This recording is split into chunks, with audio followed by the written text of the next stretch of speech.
Ready?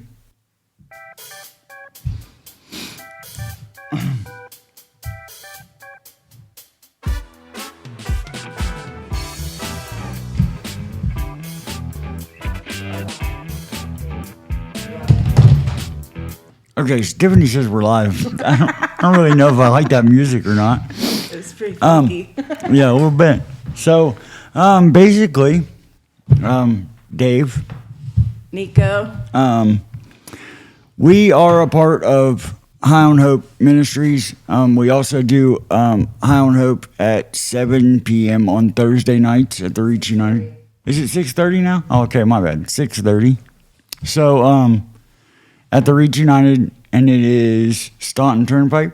3087 Staunton Turnpike. 3087. 3087 Staunton Turnpike. Okay. So, and it's a little bit more directed for people that don't really know. I'm sure that the people that are watching do, but it's a little bit more directed towards addiction and people in addiction and trying to bring them closer to Christ and help them to be more set free.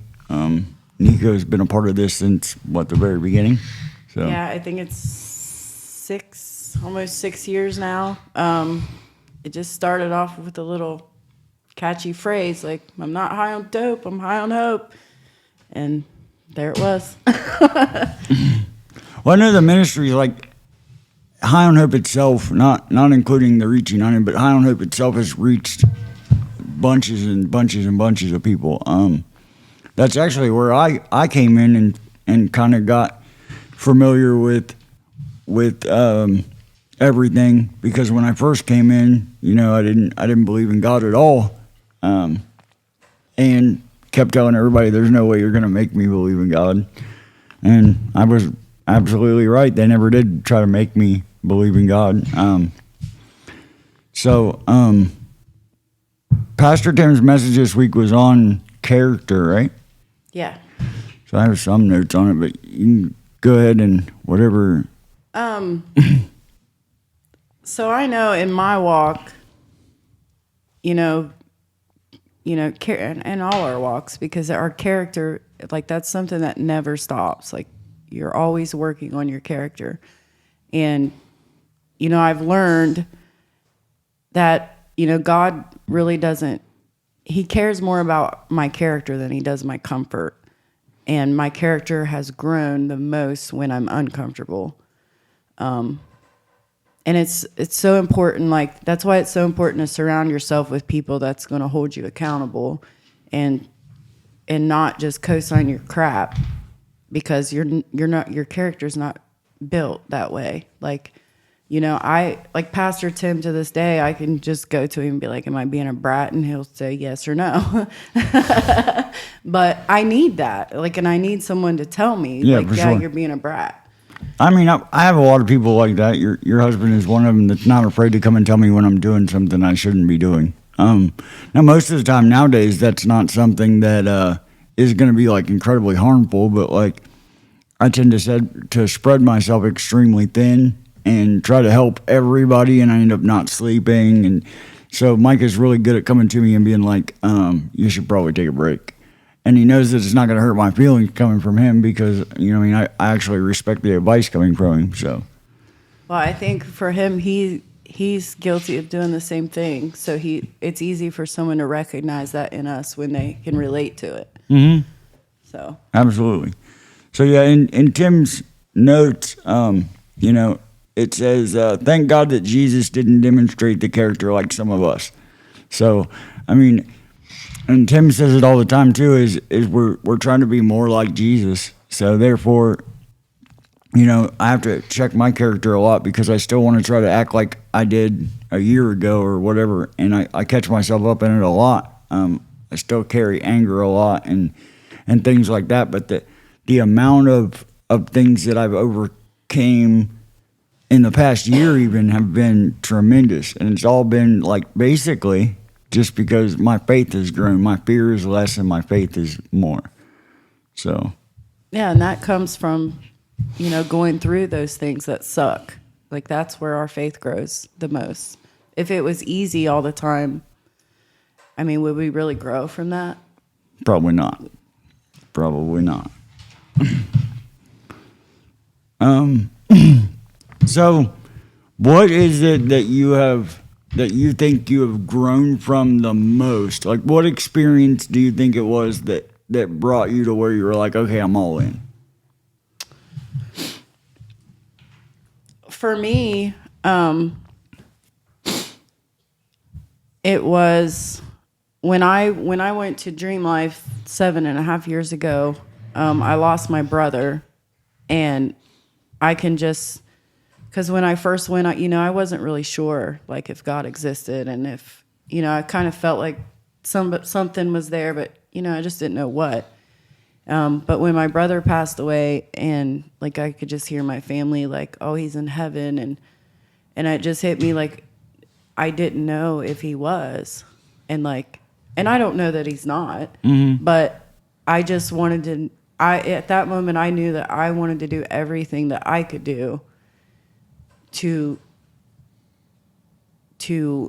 seek out that, so that I can show my family, so that I don't have to ponder whether or not they went to heaven.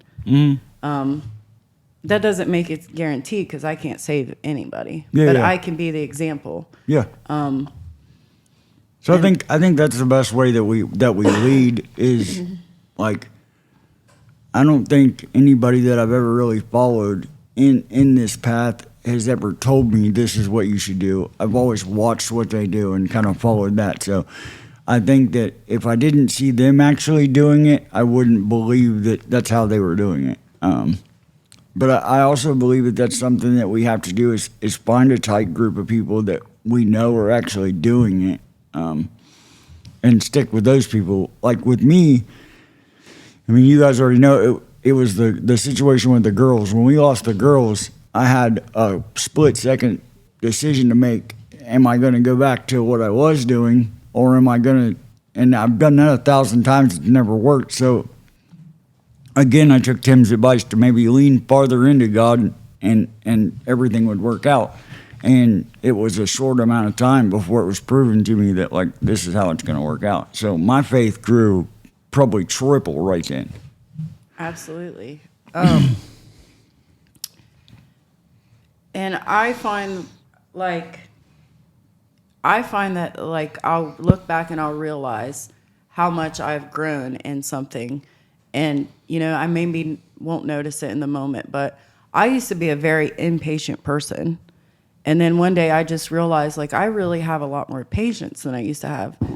And I wasn't even really, I guess, aware, like, when it happened. I just realized one day that I'm a lot more patient than I used to be. And that's not me. No. Like, that's Jesus. Because Nicolette is still impatient. Well, see, that's like me. I'm very, I like to pick on people, and sometimes I'm very brutal about it. I'm real bad with the kids about it. Like, I think it's funny. It hurts their feelings. And that's me. And I mean, I've gotten a little bit better about it. I'm not going to sit here and lie to you and tell you I've gotten real great about it, because I still pick on them and hurt their feelings. But I don't do it like meaning to hurt their feelings. So, but that's something that, like, I get condemnation from that a lot. Like, God's like, you probably shouldn't talk to people like that. You mean conviction. That's what I'm looking for. Conviction. Yeah. So, but I mean, I can definitely tell that God's like, maybe your delivery was off on that one. And then of course my wife backs him up, like, your delivery's off. So. Well, wives are good for that. Yeah, that I can say that I am very blessed. Is my wife is very very spiritual, and getting to see her like during worship and being involved in the church, and how she tries to carry that into her day-to-day life. That to me is probably one of the most things that draw me closer to her was seeing that, because when I first started, like, I'd go and I'd listen to praise and worship, but it was like, I'm not going to put my hands up because somebody might see me. Hopefully that comes back on. But, and seeing her to where she really didn't care to do it, I was like, well, I mean, nobody's really making fun of her, so I kind of used her as a scapegoat for, well, we'll let you try this out, and if it doesn't work for you, then I won't try it. She's watching. Tell her hi. Hi, Tashara. Hi. See, and that's another thing. Like, she's extremely supportive of anything that I do. Now, that doesn't always mean that she agrees with what I do, but she supports it fully. And that's just something I've never had in a relationship ever before. But, you know, the one thing that I have learned is, you know, the whole triangle demonstration that that Tim uses a lot is, you know, if we're here and God's at the top, the closer we get to God, the closer we get to each other. And that has proven to be true over and over and over again in that situation. So,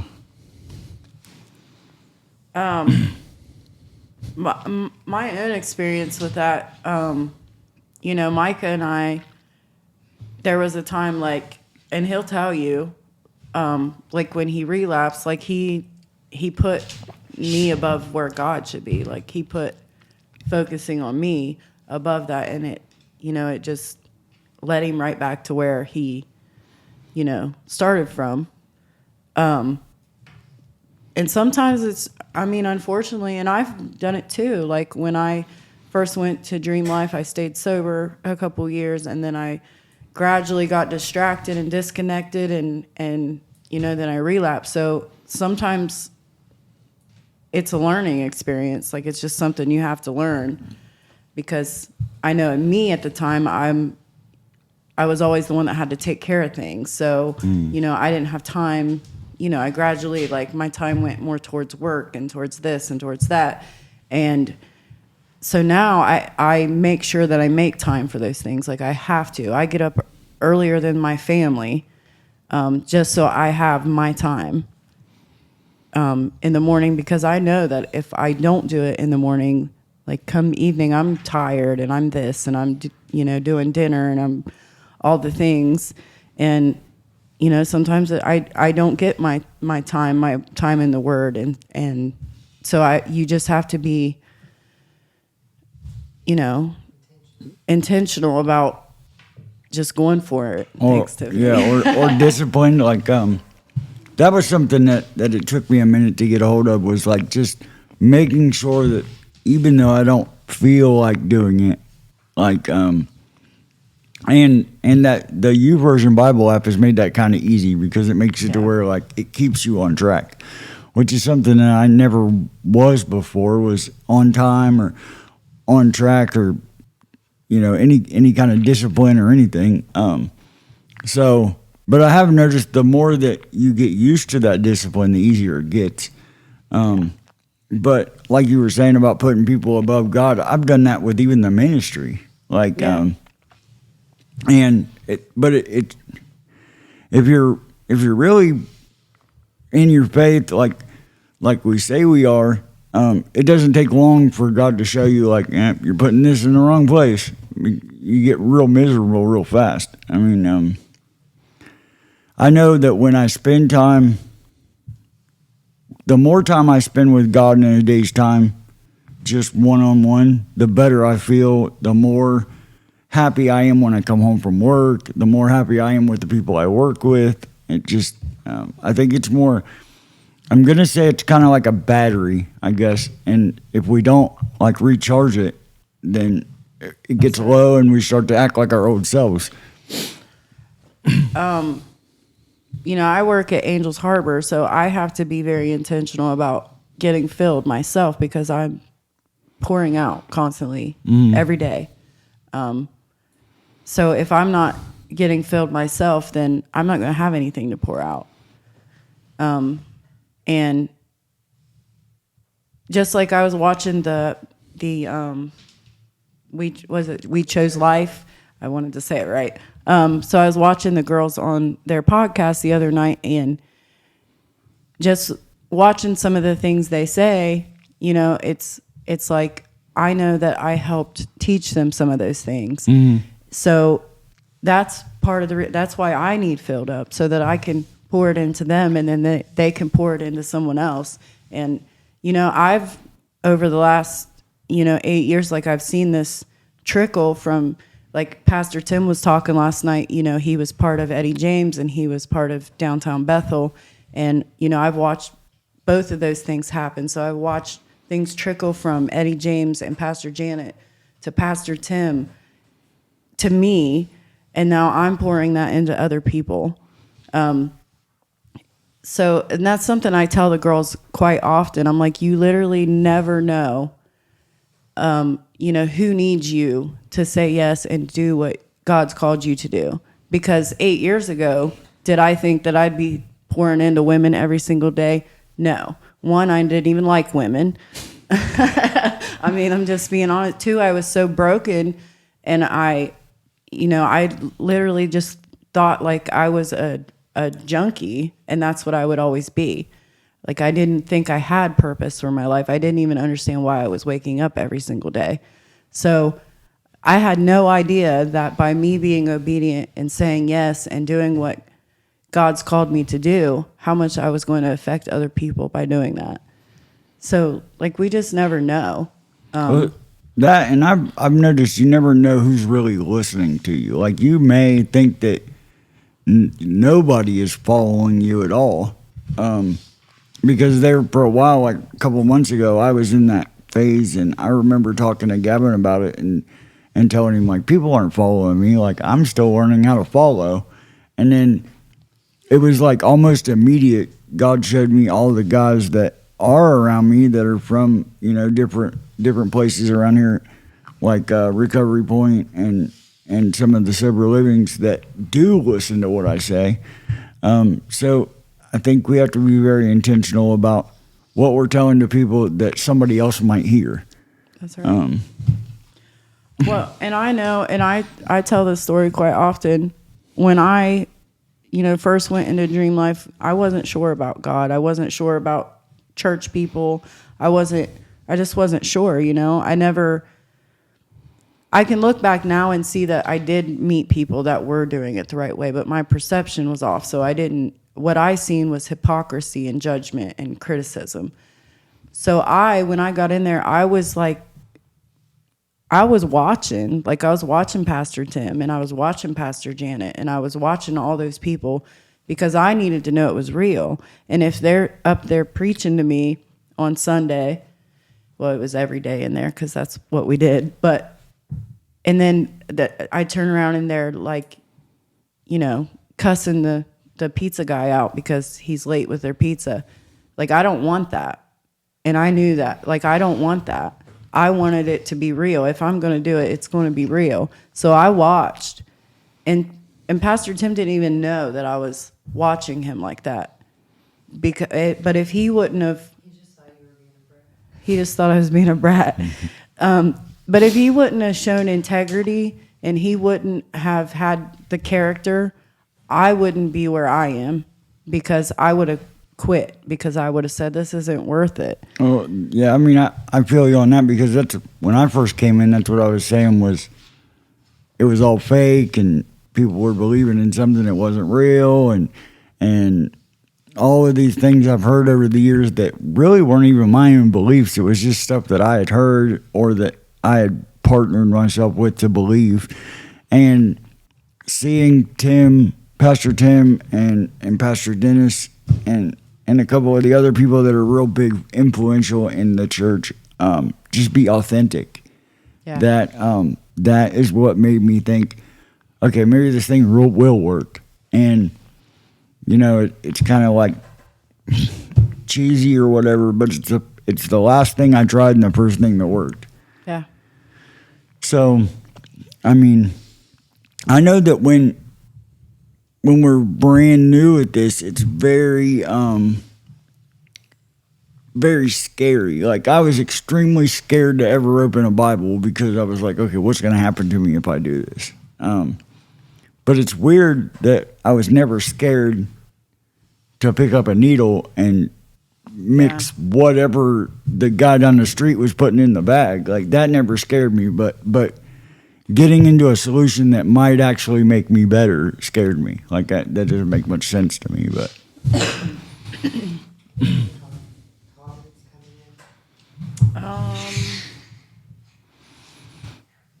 Nobody wants to talk to us, Tiffany.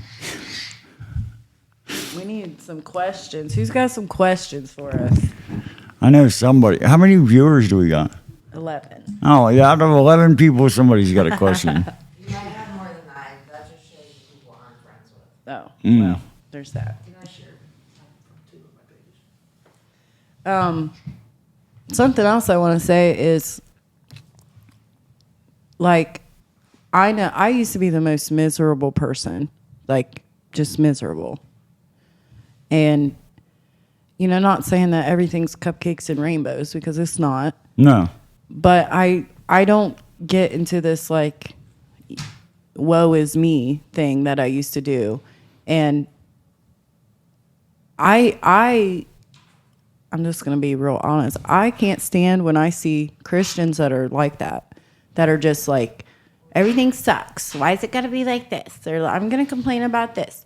Because if you know, you're watching that and you're looking for the real thing, like, why would you even want that? Like, why do you want, what you're saying to them is, come follow Jesus because my life still sucks. Yeah. You know, so who wants to do that? Like, Yeah, and I mean, I get where you're at with this. Every day's not going to be the best day ever in the world. Oh boy, what is High on Hope? So, High on Hope is the way I see it is it's more like the bridge between a program such as AA or NA or HA and it. Where most of them people, or most of like a program will tell you to find a power greater than yourself. What we're trying to do is show you what that power greater than yourself is. The big book talks a lot about making a connection with a higher, a power greater than yourself. So, for a long time, I could never figure out what that power was. I just knew that I was supposed to find this power. And then, of course, coming to High on Hope, you start to get not as much scripture and things like that as we would get on, like, Sunday, but definitely more than you're going to get at an AA meeting. So it actually kind of takes, at some point the big book stops, and once you find that power, that's the end. Like, and that's the one thing that's great about the Bible is once it just doesn't stop. once you find that power, it's the beginning. Yeah. So I think High on Hope, if I was going to explain it the best of my ability, it's the bridge between finding that power and learning how to use that power. Yeah, that's good. So. And I've watched High on Hope grow. Honestly, Austin Alexander, he's done a great job at bridging the 12 steps into the Bible. And I think it was a little bit of a struggle for High on Hope before that, to be honest. Like Pastor Tim and I've never, neither one of us have worked 12 steps. Like we did, one step with Jesus. And, there was a while in the beginning of that where my perception of that was kind of off. I was like, you don't need all that. Like, you just need one step with Jesus like I did. So it took some time and some experience and stuff for me to realize, like, a lot of people, 12 steps have saved their life and it has brought them to God. Yes. In the beginning, they don't know it. Just like you said, you don't know what that power is, but you got there. But, I worked AA for a long time, and I thought that was going to be my solution. The only thing that we try to do more of at High on Hope is get you out of a perpetual cycle. Like, so if I'm constantly reminding myself of what I was yesterday, then that's what I'm going to be. So we try to be more on empowering people. And, the Bible says that the power of life and death is in your tongue. So therefore, we have to speak life into ourselves. And we basically, Austin does a great job of trying to show people that you don't have to be broken and hopeless and stuck forever. That's right. So I would say that's what Your wife has a question. Since I have to say, Tashara's question is about serving. yes. So she says, "Do y'all serve at the High on Hope, and explain what y'all do, please?" Like she doesn't know.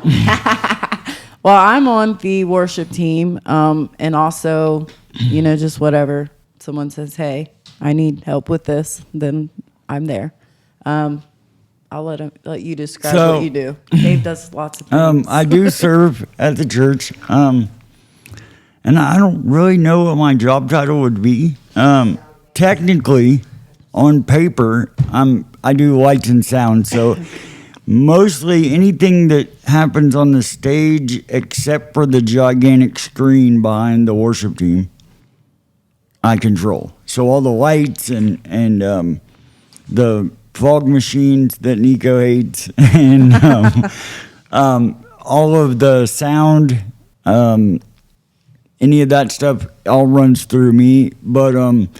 But it doesn't really stop there. Just like it kind of doesn't really stop there with you and the worship team. Like, like me and a couple other guys do repairs. If something new's getting built at the church, we build it.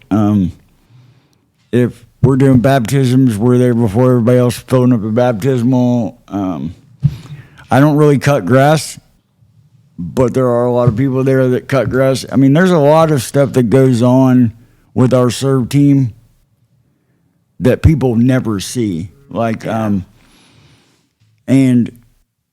that's one thing that I do try to point out a lot is, like, there's a lot of people behind the scenes that never get recognition. Now, of course, that's not what we're there for. We're there to serve because, like even the Son of God came and said, "I'm here to serve, not to be served." So, Pastor Dennis says it all the time. It's more like a privilege that we get to serve instead of a job. Yeah. And for a long time, I thought it was, this is a job.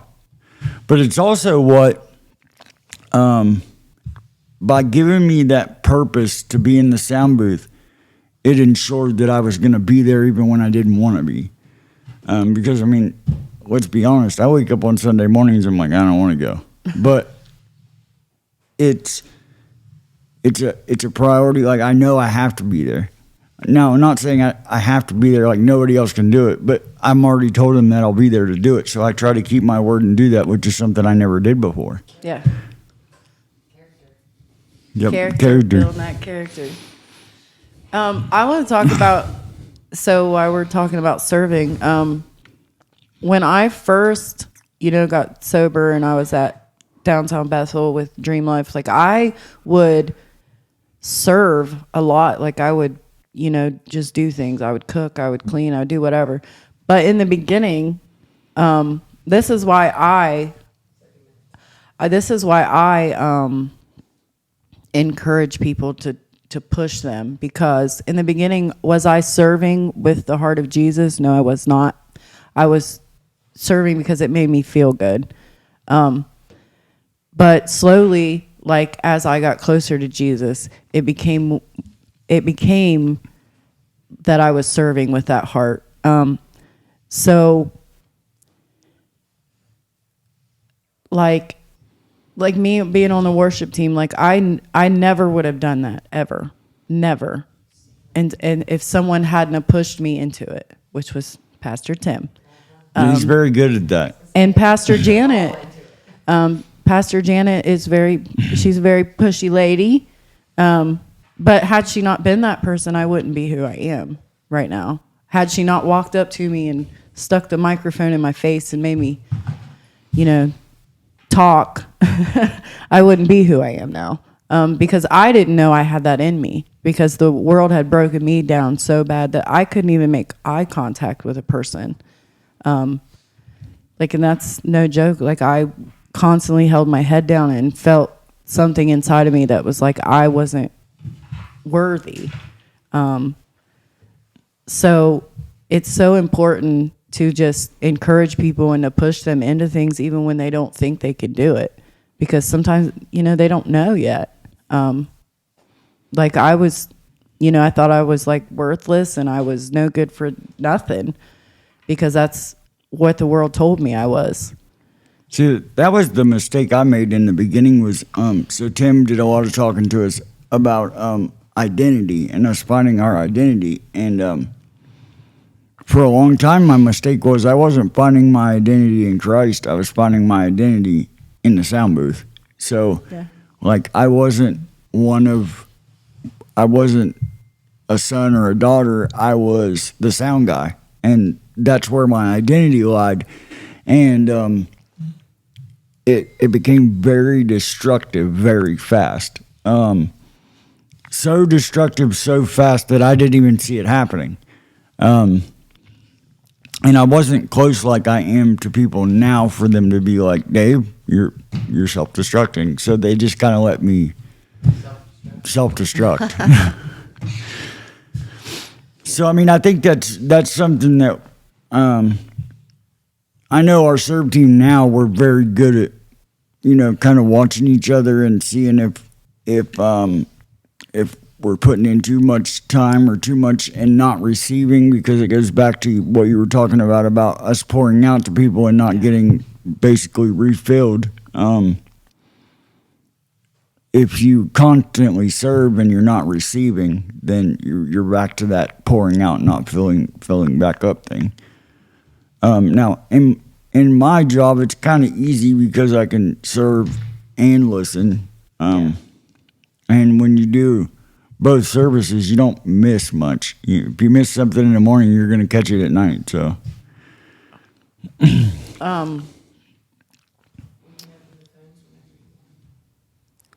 we can do that. Okay. So the phone number is at the top of the screen. If anybody wants to call in and ask questions, comment, or whatever you guys would like to do, we can take some calls at this time. We couldn't even get people to comment, so I don't know if we're... We have a couple. Oh, I missed this one. Margie, she said, what is it that you do when you pour out to others at recovery homes? What is your job? Margie, I'm a counselor at Angels Harbor. I teach groups with them every day, and I do individual counseling, and sometimes I make their lunch. Yeah. So what I do is I don't work at a recovery home, so when I get a chance to stop by, like Gideon House or the Fellowship Home or something, I just kind of hang out with them and try to just show off the things that God has done in my life and where I came from. 2 years ago, I was homeless, strung out on dope, couldn't put 2 hours together sober, and none of that would have ever happened. Like, none of the sober time would have ever happened had I not found God, because when I first found God, I was to the point where I was ready to give up and just go back to it being miserable and trying to, kill myself slowly. So, I can't give any of the honor or the glory to that to me, because I couldn't ever do it before. Yeah. But and a lot of the guys that I do talk to and deal with at the recovery homes are still at that state of mind. So I can kind of give them hope that it doesn't have to be like this forever. Yeah. So, that's kind of what I do when I go by. I've tried working in recovery, and I don't think it's quite for me. I don't know if it's a career path that I want to go down. I like hanging out with people and being the example, but which I never thought I'd ever hear myself say before. Yeah, same. And anybody that knew me before would have been like, "Yep, Dave's never going to be the example." So maybe the example of what not to do. Yeah, they might have made an example out of you. But I mean, and that's not always like, we don't do stuff like that and help other people just to help them. Like, it helps me to review and go back and remember how bad it was. And it helps me to know that I'm helping somebody. So by people loving on me until I was capable of like loving myself, I feel like that's my job as a Christian, is to love on people exactly the same, because I mean that's basically what Jesus did, was just love people. Absolutely. I know when I first was going to Pastor Janet's church, they were always like, "We love you. I love you." And I'm like, people are crazy. You don't even know me. Like, if you knew what I was doing 2 weeks ago. But that's what they did, though. Jesus used them to love me back to life. Yeah. And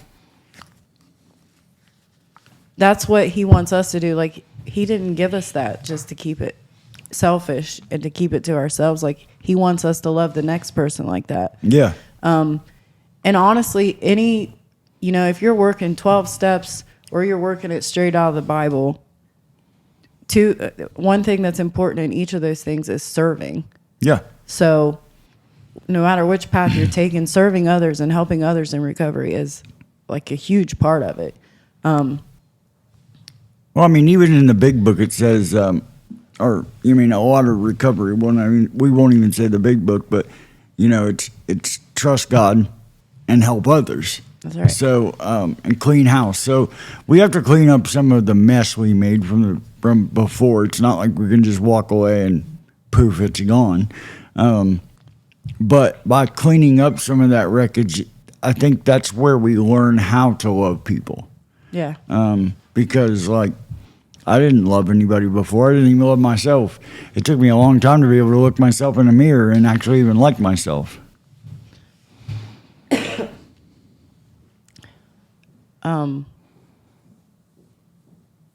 Oh, this one's for you. So, how did you become a counselor? Do you have to be certified? Yes, there's a 40-hour training to get your preliminaries, what they call it, and then you have to continue on to go up. But it's about, I don't know, a few $100s, and you can get started on that.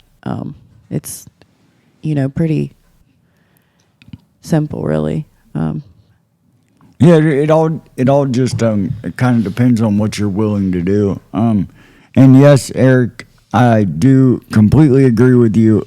Surrender is the first step. But for me, it was, what am I surrendering to? I mean, I can go up there in front of 1,000 people and tell you surrender is what I have to do. But if I'm being honest, I never knew what I was surrendering to. Yeah. So in my own mind, I was kind of surrendering to myself. Like, that's not going to do me any good.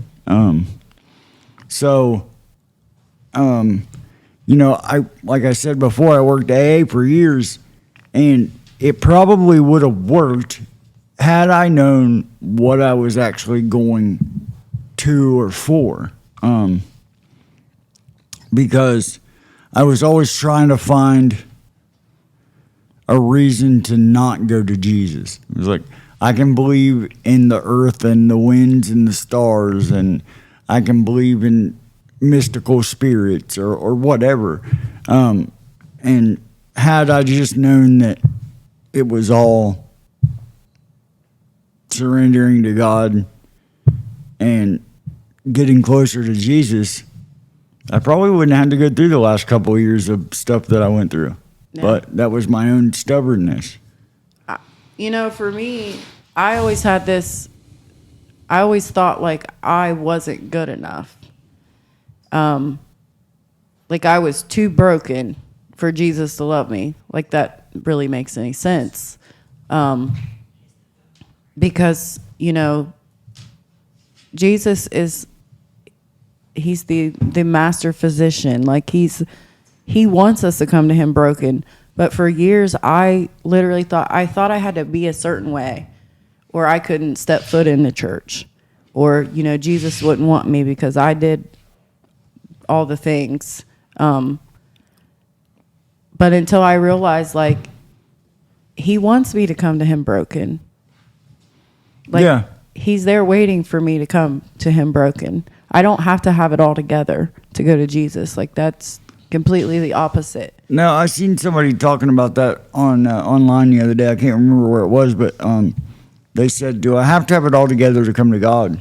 And the guy said, "Do you get cleaned up to take a shower?" Yeah. So like, it's better that we come to God with our brokenness, like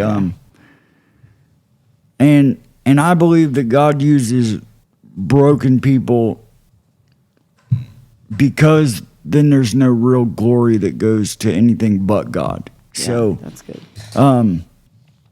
so I mean, and as an addict, I like to compare myself to everybody in the room. I'm either worse or better than everybody in the room. Yeah. And if I honestly believe that I am the most broken person in the room, then great, because that means Jesus is going to use me more than the person beside me. That's good. Actually, you know, I was just doing a Bible study with the Lighthouse ladies last night, and we were talking about Rahab, and this just made me think of that. So God literally used, like, you know, she was a prostitute. Like, she was a bottom, you know what I mean? Like, she was at the bottom. Yeah. And, like, he used her in such a big way. Like, the most unlikely person, honestly, is who he used, you know, for his purpose. And then the lineage of Jesus, you know, it comes from, she's in it, you know, and like a prostitute. Like, so God literally uses the most broken people sometimes. I know for me, I didn't want to talk to somebody who hadn't been through what I was going through. No. And I wouldn't trust people that hadn't, and they didn't have to be through exactly what I'd been through, but it's like, so you just smoked a little weed, you can go sit over there. You're like, you're not going to help me out. And that's not always correct, but I mean, that was me too. I had to have somebody that knew what the pain I was feeling felt like. Yeah. I know, like, you know, before I ever, like, went to the ministry to get clean, like, you know, I had done the outpatient thing, and I would go into my counselor, but I was never open or honest or any of that, because I thought, like, she can't relate to me. Like, she has a degree, like, she went to school, but she really don't get it, until the day that she told me, like, yeah, I used to be addicted to crack. So then my whole outlook changed, because I'm like, she does get it. And there's just something about knowing that somebody's been through that makes you feel like you can be a little more transparent. And, you know, that's why God uses us to reach the people that have been where we've been, because it's the same. Like, they want somebody who knows how they feel, who can connect to where they're at. And at High on Hope, I'm pretty sure everybody that's involved with High on Hope itself has been through the ringer. Another thing that we do, not really as High on Hope, but something that I kind of want to speak a little bit about is our church does what we call Reach the Streets. Yeah. And that's where we actually come out of the building and go out to the streets and minister to people and pray for people, and we go out and feed people, and we try to take it outside of the building and go out and actually love on people the way that Jesus did, and try to show people that if you're not ready to come to the building yet, that's fine. We'll come to you. Like, and I don't know how many other places do that, and it really doesn't make a difference to me. But I know that that's something that we're all pretty big into. Yeah. And we also do corporate prayer, which is extremely strong, and it's on the same time as Reach the Streets, right? So it's before. Yeah, it's usually before. Which will be this Saturday. Yeah. So so corporate prayer is at 1:00 on Saturdays, and then Reach the Streets is directly following. So if you would like to come out and join us, and if the building itself makes you nervous, then that would be a great place to start, and start to see what the love of God looks like, and not be inside the building where you feel like you're kind of scared and trapped, which is, I mean, what I felt like when I first started. So, and I think that it took a lot of Pastor Tim, like, reassuring me that I was going to be okay. That's one thing that, you know, I mean, he deals with 1,000 people or something a day or whatever. I'm sure his phone never stops ringing, but the thing of the matter is the people that he pours into, he's always there, no matter if he has the time or not. Yeah. So that's something that I definitely needed to see early on, was like, because I was so used to people helping me to a point and then just quitting. Yeah. And that's one thing that kept me close, was Tim not giving up and not being like, okay, well, I've helped you this far, and then you got to do it on your own. Like, and that was a big thing for me in the beginning. Yeah, I could. So like I've been part of. It's been almost 8 years now. Like I mean, I always say, like, Pastor Tim and I were baby Christians together, because in a sense we were. But like he seen me through like a really bad relapse, and you know, when I was ready, he was just like, all right. Like he would ask me, like, are you done yet? I'm like, nah. And but when I was ready, like, he didn't hesitate. Like, he came and picked me up, took me. I actually stayed at Pastor Janet's house the night before, and then he drove me to treatment. And you know, not that he hasn't done that for a lot of people, but once you're like, we live as a family, like, Yeah. like Pastor Tim is my brother. Honestly, I struggled for a while to call him pastor, not because I don't respect him, because I absolutely do. But you know, in the beginning, he was just Tim. So, but like we really live life together. You know, all of us, like Abby, Ashley, you know, we all work together. We go to church together. We go out to eat together. Abby and Tim are my neighbors. Like we're just a family. Like that's, I heard, I can't remember who said it. But I heard once, the opposite of addiction is connection. And like, that's so true. Like, people think like it's sobriety, but it's not. Like, that's not the opposite of addiction. The opposite of addiction is connection, because that's going to help you stay sober. I don't know how many people I know that's like, oh, I just moved to the country to my mom's and there's nobody around and I'll stay sober. But in the end, they always go back because they don't have any connection. Yeah, absolutely. I'm not even as close as y'all. I don't work with you guys every day, and I don't live by you guys, but I feel like if I don't talk to at least somebody in our little group every day, that like I miss something. Yeah. Now, granted, most of the time the people I talk to are Micah and Tim and a couple other people. I don't really have very other people I call. Brian Wise, I talk to him probably 10 times a week. He probably gets tired of answering the phone, but he has been a very big example for my growth. Because, again, he's not afraid to tell me when I'm doing something wrong. But also, he's not afraid to tell me when I'm doing something I should be doing. For a long time, people believed in me, but I never knew it. I always thought that everybody just didn't really care what I was doing. But that was my own thought process. So now just knowing that, like, there are people that love me, and there are people that support me, and there are people that are proud of me, that made a major difference in my life. Now, at first, it went to my head because I didn't really know how to take that in. So, I mean, I think we do a pretty good job of explaining to people how to receive not only correction, but praise and things for the things they do. Because, I mean, I believe when we first come into this, it's a learning curve, and we got to learn how to pretty much walk again.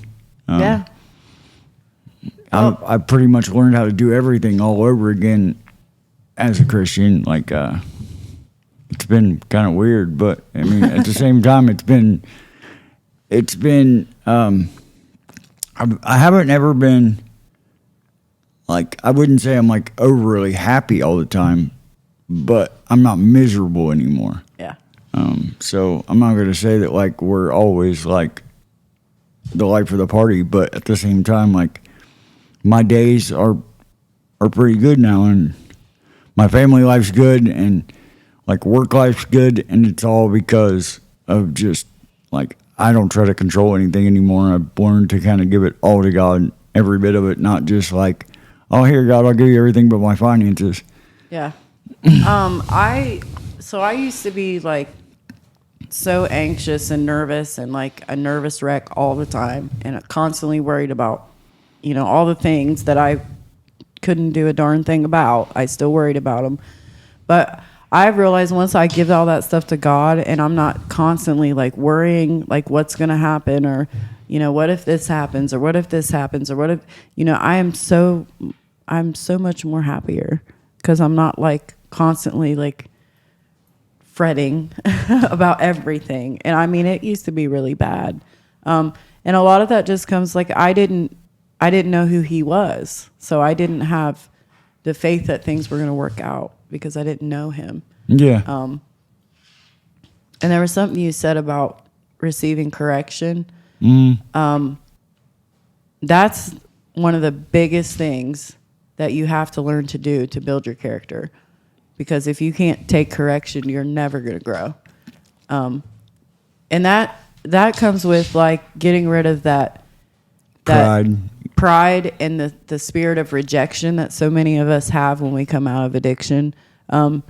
Because if we automatically think like it's coming of a place of judgment or rejection, we're not going to take it as correction. We're not going to take it the way that it needs to be to help us grow. Thinking that people are just confirming that I'm not good enough, like that type thing. Yeah. I see that. Yeah. Okay, why don't you talk about, like 5 more minutes, talk about when you're going to be next week and what this whole podcast is going to be aimed at. Okay, so I can't believe I didn't think of that. But okay, so on Wednesday nights, every other Wednesday night, so not the next Wednesday, but the Wednesday after that, Austin Alexander will be here with me, and he's gonna kind of run the direction on Wednesday nights of what we're doing. We're gonna try to do more of like high on hope type things, and try to bring people closer to high on hope, to Jesus, to the solution or whatever. And then on Monday nights, so the following Monday, I will be here by myself with a guest of anybody. It's not going to be the same person. And I'm going to do more of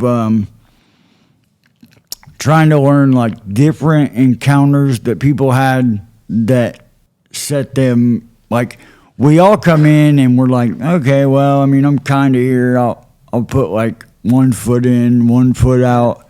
I'm not going to be all the way in. But I think all of us have that one experience or one encounter that made us say, okay, I'm all in. And that's something that I'm interested to learn as individuals around me of what that was, or what that looked like, or the difference in how you feel between before you made that decision and how you feel now. Because like, I know me personally, after the whole situation with the girls, I don't even remember how I felt before, because that person's pretty much gone. Like, I was real skippy and flaky and didn't really want to go all in, and I would worship, but you never see me like actually worship, and I didn't go to the altar, and just, I was kind of like pretended. So once I got to the point where it was like, okay, I've either got to be all in or all out, then I became the person I am now. And I'm kind of interested to see how other people have come to that conclusion. So that's what I'll be more directed towards. And of course, the conversation will do what it did here and just kind of go wherever it goes. But we'll also be taking comments and calls on both Wednesdays and Mondays. I don't know how that'll all work out yet. And I think as it goes, we'll add more people to the table.